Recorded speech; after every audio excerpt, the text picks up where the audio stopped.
कि हमें लाइन में खड़ा होना पड़ा। लाइन में खड़े होते होते आखिरकार हम पहुंच जाते हैं मंदिर के मेन गेट पर।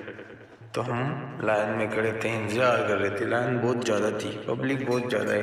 तो आखिरकार हम मंदिर के अंदर पहुंच ही जाते हैं। मंदिर के अंदर पहुंचने के बाद हम माता रानी के दर्शन करते हैं। दर्शन करते हैं और दर्शन करके यहीं पे